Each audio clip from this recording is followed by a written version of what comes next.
नमस्कार प्यारे बच्चों, आप सभी 12वीं क्लास के छात्र छात्राएं ध्यान दें कि हमारा जो टॉपिक चल रहा है व्याकरण में भाषा लिपि व्याकरण। ये टॉपिक वैसे 2 नंबर का है, लेकिन इसमें एक थोड़ा जो पोर्शन है सिलेबस में ज़्यादा है। वो क्या है, देखिए कि भाषा, थर्ड व्यक्ति की भाषा क्या होती है, इसकी परिभाषा क्या होती है, कौन कौन क्षेत्र की भाषा, बोलियाँ, बोली, ये भाषा सब बस में आ गया था। तो शॉर्ट एंड स्वीट में पढ़ लिया और आपके पास नोट्स पे अवेलेबल हो चुके हैं कि भाषा एक बड़े क्षेत्र पे बोले जाने वाली बोली होती है, जिसको सब लोग बोलते समझते हैं। और आप जानते हैं परिभाषा में कि एक व्यक्ति के अपने मनो जो भाव होते हैं, जो विचार होते हैं, और सामने वाले को प्रकट करने का जो माध्यम है, जो सोर्स है, वो क्या है, भाषा है। तो बड़े ग्रुप में अगर जो बोली बोली जाती है वो तो क्या है, भाषा है। और छोटे स्थान में कम लोगों द्वारा बोली जाती है, क्या है, बोली है। ये हम पढ़ चुके हैं भाषा। उसके बाद है लिपि। तो लिपि को अलग अलग नीचे इसको समझ दिया है। अब आपको सोचना है कि लिपि में करना क्या है, कि लिपि जो है ये क्या है, जितना अगर देख करना ये सब लिपि है क्या, कि जो भाषा मैं बोल रहा हूँ या जो लिख रहा हूँ, तो जब बोलते हैं मौखिक रूप को जो लिखित रूप देने के लिए कैसे अक्षर बनाएंगे, कैसे उस पर लाइन खींचेंगे, कहाँ चंद्रबिंदु लगाएंगे, कहाँ प्रश्न चिन्ह लगाएंगे, तो जितने भी चिन्ह हैं यही क्या है, लिपि है। तो परिभाषा क्या बनेगी कि मौखिक भाषा को लिखित रूप देने के लिए जिन चिन्हों का प्रयोग किया जाता है, जिन चिन्हों का सहारा लेकर उसे लिखा जाता है, वही क्या है, लिपि। अब लिपि की बात करें तो लिपि कितने प्रकार की देखी जाए तो प्राचीन भारत में 2 लिपि थी, एक ब्राह्मी लिपि, एक खरोष्ठी लिपि। तो खरोष्ठी का जानते हो, उर्दू का मैटर चल रहा है पूरा, और खरोष्ठी लिपि में आज भी कुछ लोग लिखते हैं। जैसे अपन कहाँ से लिखते हैं, देखिए अपन इधर से लिखते हैं, इधर लिखते रहते हैं कि देवनागरी चल रही है। खरोष्ठी लिपि होता था, यहाँ से लिखते हैं और ऐसे लिखते लिखते यूँ आते थे। एक खरोष्ठी लिपि थी जो उर्दू भाषा में आज भी कुछ लोग यूज करते हैं, उसका अलग बात है। तो ब्राह्मी, खरोष्ठी भारत की प्राचीन लिपियां हैं। आगे जाके इनका विकास अलग अलग भाषाओं में हो गया। अब बात करें हम किसकी, कि जो हमारा ये अभी जो वर्तमान में है वो है देवनागरी लिपि। ठीक है, जैसे रोमन लिपि भी होती है अंग्रेजी के लिए, चलो उसको छोड़े, रोमन है, ब्राह्मी है, खरोष्ठी, लेकिन अपना जो मेन मुद्दा है देवनागरी लिपि। अब देवनागरी लिपि को डीपली पढ़े ना पढ़े, क्या होगा कि अक्षरों की गोलाई, लंबाई, चौड़ाई, चंद्रबिंदु, अनुस्वार, शिरोरेखा, ये सारे बातों के नियम किसमें आएंगे, देवनागरी लिपि में आएंगे। तो अपन जो भी आप सामने देख सकते हैं देवनागरी लिपि है, और यही भारत में मानक और प्रमाणित रूप है।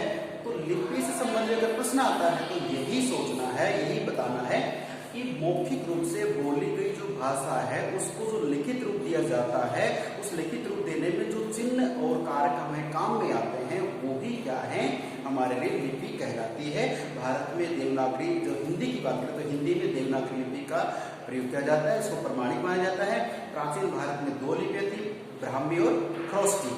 ठीक है, चलिए लिपि का पोर्शन क्लियर है। अब बात करें हम व्याकरण की। तो व्याकरण का मुद्दा यह है कि व्याकरण में व्याकरण सब प्रश्न आ जाएंगे, व्याकरण किसे कहते हैं। तो सिंपल सी बात है कि देखिए इसमें परिभाषा क्या लिखी कि भाषा को, भाषा आप संस्कृत बोल रहे, हिंदी बोल रहे, उर्दू को कुछ ही बोले, तो भाषा को शुद्ध रूप में पढ़ना और शुद्ध रूप में लिखना और शुद्ध रूप में बोलना, तो इनसे संबंधित जो नियम है, ठीक है, और वो जो मतलब क्या है, नियमों का जो ज्ञान जिसमें है वही क्या है, व्याकरण। सीधी सी बात है कि जिस ज्ञान से, जिस व्याकरण से या जिस विधा से हमें शुद्ध पढ़ना, शुद्ध बोलना, शुद्ध लिखना आता है या शुद्ध लिखना बोलना सीखते हैं, वो विद्या, वो ज्ञान ही क्या कहलाता है, व्याकरण।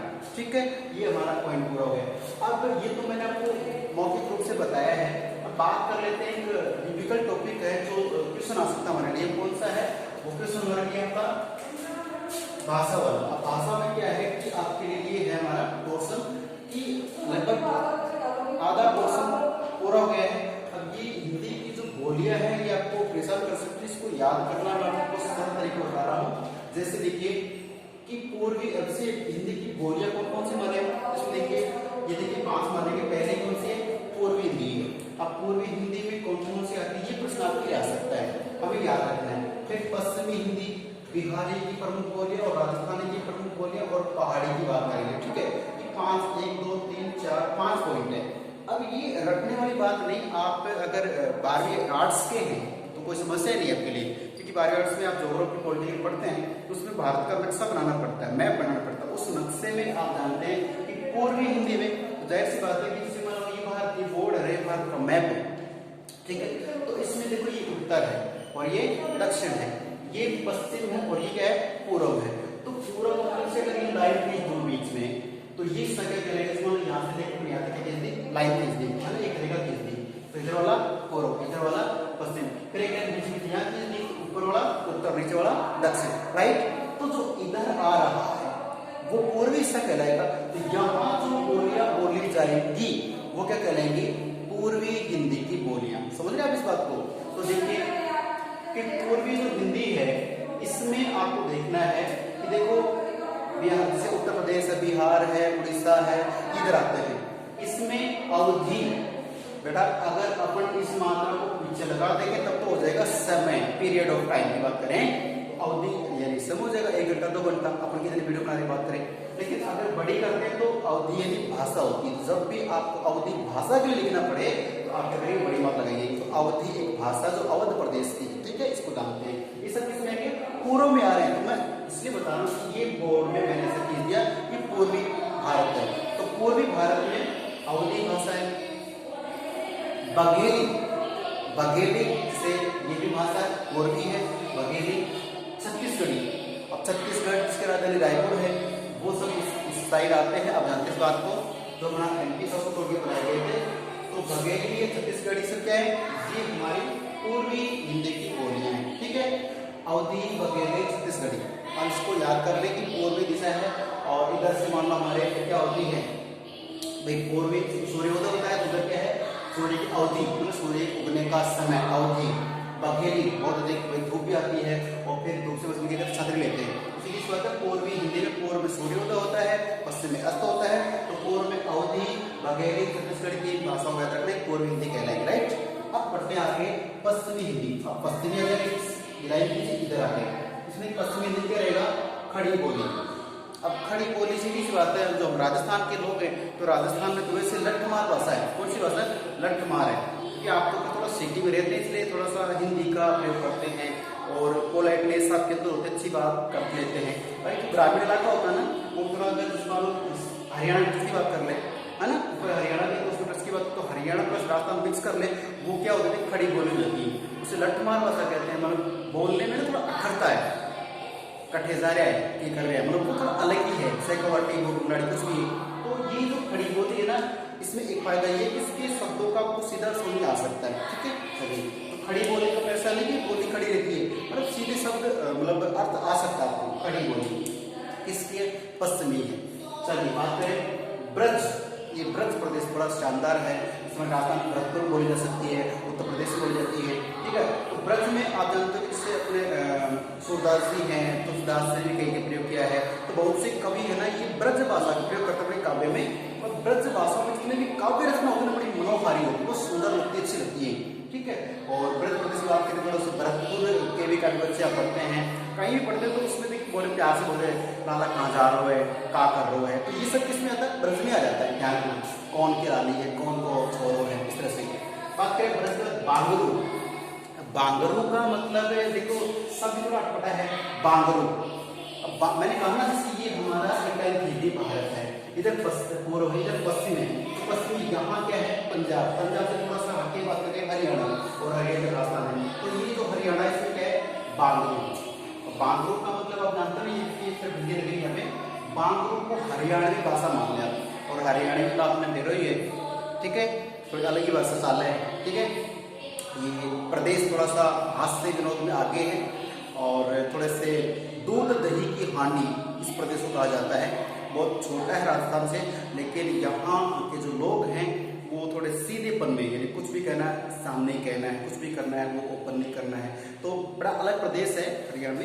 तो आप हरियाणवी लैंग्वेज को बांगरू में आप इसे मानेंगे, ठीक है। हरियाणा इसीलिए आप जानते हो से कई वहाँ पे सिंगर्स हैं, सपना चौधरी है, कई हीरो भी हैं, कई नेता भी हैं, ठीक है।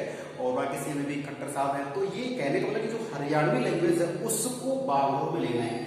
मैं आपको कुछ और नहीं बता रहा, मैं चाहता हूँ कि बांगरू को समझ जाए कि हरियाणवी भाषा क्या बोलेंगे, बांगरू, राइट। आगे है बुंदेली। तो बुंदेलखंड के आपने सुना होगा कि बुंदेलो हर बोलो के मुंह हमने सुनी कहानी थी, है ना, खूब लड़ी मर्दानी वो तो झांसी वाली रानी थी। तो बुंदेली भाषा बुंदेलखंड से संबंधित रखती है। आप जानते हो फिर कन्नौजी उसी के आसपास ही कन्नौजी। तो ये क्या है सब पश्चिमी हिंदी की अब बात करेंगे। चलिए आते हैं फिर आगे बिहारी की। तो बिहार की जो प्रमुख बोलियां हैं वो कौन सी है? इस बात पे मगही है, मैथिली है। मैथिली कभी भी हमने मैथिली शरण गुप्त, ठीक है, ध्यान रखना। तो मगही, मैथिली, भोजपुरी। और भोजपुरी का तो आप जानते हो अलग से आजकल टीवी में एक सिनेमा का जैसे एक उनका चैनल भी आता है, भोजपुरी फिल्में आती है, गाने आते हैं, ठीक है। और कई लोग बहुत पसंद भी होते हैं। ये पसंद नापसंद अपनी अपनी सोच समझ से होती है। तो भोजपुरी जो है, ठीक है, ये बिहारी साइड की होती है, बिहारी बोलती है, ठीक है। बड़ी प्यारी लैंग्वेज होती है, बोल के देखना बड़ा अच्छा लगता है, ठीक है। उसमें कई से हीरो हीरोइन भी काम कर रहे हैं और बहुत से लोग हैं पूरे देश में फैले हुए। तो भोजपुरी का नाम आकर समझ सकते हैं बिहारी भाषा का या भोजपुरी बोला जाता है, ठीक है। तो अब बात करें राजस्थानी की। बात करें राजस्थानी, देखो राजस्थानी लोग तो जानते हैं कि इसकी बोलियां थोड़ी वैसे ही वर्ल्ड फेमस है। कौन सी है? मेवाड़ी। अब हमें ये सोचना है कि मेवाड़ी मारवाड़ी में अंतर क्या है। ध्यान दें, अगर आपका अजमेर का कुछ हिस्सा लेकर चित्तौड़गढ़ तक चले जाते हैं ना, ऊपर नहीं जाना, अजमेर राजस्थान का हृदय कहलाता है। ध्यान है इस बात का, पूरे राजस्थान का हृदय, राजस्थान का हृदय अजमेर कहलाता है, राजस्थान की कुंजी कहलाता है। ध्यान रखना, अकबर का किला वहां बना हुआ है, ठीक है। बात करते हैं और इसी में आपका राजस्थान मर्चेंट बोर्ड का ऑफिस बना हुआ है, आरपीसी का ऑफिस है, सारे ऑफिस वहीं पे हैं। हाँ, ये सब पहले नहीं थी जयपुर में, लेकिन आपने वहां पे भेज दी, अच्छी बात। ध्यान दें कि जो अजमेर है उसका थोड़ा और नीचे से लेके चित्तौड़गढ़ नीचे तक, वहां तक की भाषा को मेवाड़ी कहते हैं। उसमें उदयपुर का पार्ट भी थोड़ा बहुत आता है। बात करें मारवाड़ की, तो जो अपने अशोक गहलोत सीएम है वो कहाँ के रहने वाले हैं? जोधपुर के हैं। तो जोधपुर को लेकर के और थोड़ा सा उसको नागौर को थोड़ा मेवाड़ उदयपुर को मिला दे, वो मारवाड़ प्रदेश बनता है। तो वो मारवाड़ी लैंग्वेज हो जाएगी, ठीक है ना, इस बात को जानते हैं। फिर हाड़ौती की बात करें तो हाड़ौती में आपको बता दूं, राजस्थान में अगर कहीं ज्यादा बारिश होती है तो वो है हमारा हाड़ौती प्रदेश, जिसमें 4 जिले आते हैं, कोटा, बूंदी, बारा और झालावाड़, ठीक है, ये ध्यान रखना। तो वहां से हमारे को एक सीएम है, जो पूर्व सीएम हमारे झालावाड़ के झालरापाटन से श्रीमती वसुंधरा राजे जो हमारे पूर्व सीएम है। तो सीधी सी बात है कि हाड़ौती प्रदेश है ना, ये हाड़ौती जो क्योंकि वो क्षेत्र है, कोटा, बूंदी, झालावाड़, बारा, इन 4 जिलों को मिला के क्या बनता है? हाड़ौती प्रदेश बनता है। तो वहां जो प्रदेश बना उसी को कहते हैं हाड़ौती भाषा। तो ये जो राजस्थान की बोलने की बात करें तो मेवाड़ी में अजमेर से चित्तौड़ चले जाओगे, मारवाड़ी में सीधी सी बात है जोधपुर पूरा मारवाड़ी एरिया कहलाता है, और हाड़ौती में कोटा, बूंदी, बारा, झालावाड़ का क्षेत्र आता है। तो ये मैं आपको जानकारी इसलिए दे रहा हूँ, आपको ये लैंग्वेज याद हो जाएगी कौन कौन सी है। अब ये जो है इनकी बात में से आपके जयपुर में ढूंढ नदी बहती थी किस समय, उसमें ढूंढाड़ी नदी का प्रयोग हो गया। उसमें बात करें ढूंढाड़ी भाषा होगी, उसमें शेखावटी होती है। तो ये मालवी जैसे अपने सांपरा और अलवर की साइड में जो इस तरह से मेवाड़ी होती है, ठीक है। चलिए, तो ये हमें बोले इस बात पहाड़ी की बात करें, पहाड़ी में गढ़वाली, कुमाऊनी, मंडियाली, ये 3 भाषाओं का प्रयोग करना। पहाड़ी जो लोग हैं, बात करें उत्तराखंड साइड की करें, है ना, देहरादून उत्तराखंड की बात करें, उत्तराखंड में पहाड़ी भाषा होती है। और ये बड़े मेहनती लोग होते हैं, और गढ़वाली गढ़ होते हैं, कुमाऊनी लोग होते हैं, मंडियाली मेहनती लोग, इस तरह से मान लें। अब बात मैंने व्याकरण की बता दें कि व्याकरण क्या होता है कि भाषा का शुद्ध जो रूप है उसको पढ़ने के लिए, लिखने के लिए, बोलने के लिए जो नियम बनते हैं वो व्याकरण कहलाता है। और व्याकरण के जो अंग हैं कौन कौन से? वर्ण विचार। और वर्ण विचार की बात करें तो उसमें स्वर व्यंजन सारे आते, मैंने आपको बताया था एक बार, ठीक है। तो ये वर्ण विचार टॉपिक है। और शब्द से अपने तत्सम शब्द हैं, तद्भव शब्द हैं, और अपने और भी इसमें आगे व्युत्पत्ति के आधार पे 8 प्रकार के शब्द आते हैं, वो सब विचार आता है। फिर पद विचार में आप जानते हैं पद होते हैं किस प्रकार के, आगे पीछे। फिर वाक्य विचार में वाक्य होते हैं, मिश्र वाक्य, संयुक्त वाक्य, इस तरह चलते हैं। तो ये सब बातें किस पढ़ते हैं, वो क्या व्याकरण के अंग हो जाते हैं। फिर बात की लिपि, तो लिपि भी कहता है भाषा के मौखिक रूप को लिखित रूप अगर मिल जाता है तो लिखित रूप के लिए जो चिन्ह प्रयोग करते हैं, जो काम में लेते हैं नियमों को, वही क्या है? लिपि है। और भारत में प्राचीन 2 लिपि थी, ब्राह्मी और खरोष्टी आज भी उर्दू में चल रही है, उर्दू भाषा शब्द वाली भी। और उसको कहाँ से लिखते हैं? खरोष्टी वाले को इधर से लिखना शुरू करते हैं, अपने देवनागरी को इधर से लिखना शुरू करते हैं, इस बात को जानते हैं। तो इस वीडियो के साथ में ये व्याकरण का पोर्शन जो बनाइए पूरा होता है। इसके बाद अगला टॉपिक पढ़ेंगे, अलंकार पढ़ सकते हैं, सत्य पढ़ सकते हैं। इसको पूरा आपको याद करना है, नोट करना है, लिखना है, ठीक है। धन्यवाद।